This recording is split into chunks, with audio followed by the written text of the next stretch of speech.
understand why they're having that bad day, or why do they need that day off of practice, or hey man, I noticed you're not clicking, you're not smiling today, you're always smiling, what's going on? Well, mom's been sick. Well, why didn't you say anything? Well, I didn't want to bug you with it, dude. No. Yeah. So take care of each other, take care of your brothers, take care of your sisters. It's a family. Everybody wants to say we're a family, right? But can you really look at your team and say they are a family? You know what I Mm. mean? I know you had a pretty special group of guys, um, but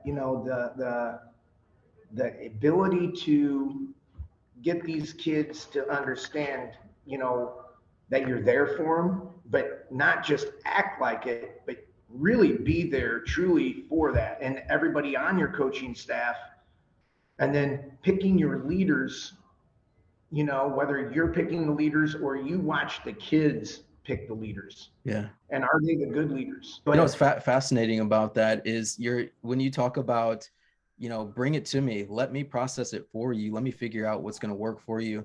As me being a marriage and family therapist in training, some of the things that we talk about is being able to, as a therapist, being able to regulate your own emotions to open up space for other people.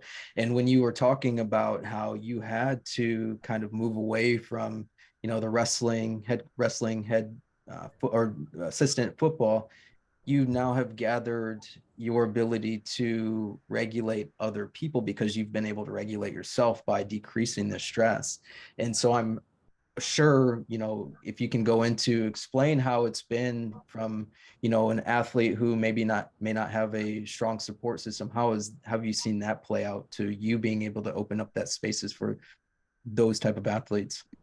Here's an example I can use. One of the last years I went to the Malachek wrestling camp up in uh, Wisconsin.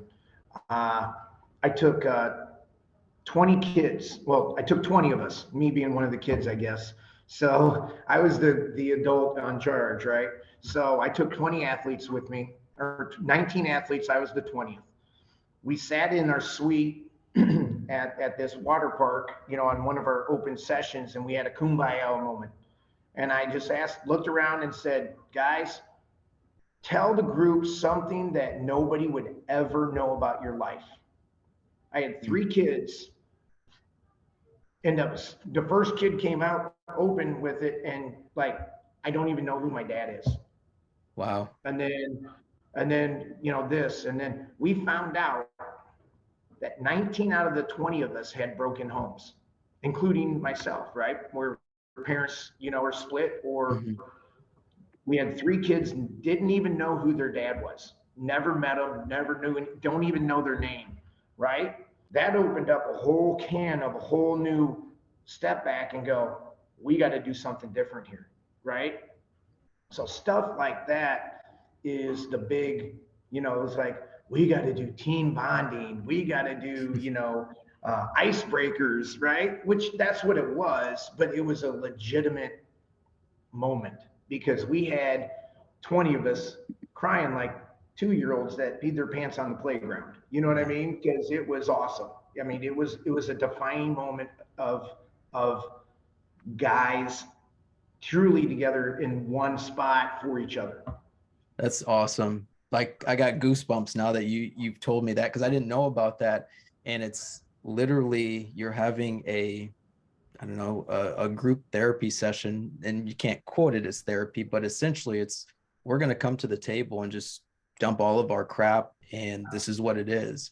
And the bond that you talk about and just the change in the rest of the season, you've now become closer as a unit. And so now you're moving as a unit, you're thinking as a unit, because everybody knows everyone on the team's going through something. And I think that's an important piece, especially for high school athletes, when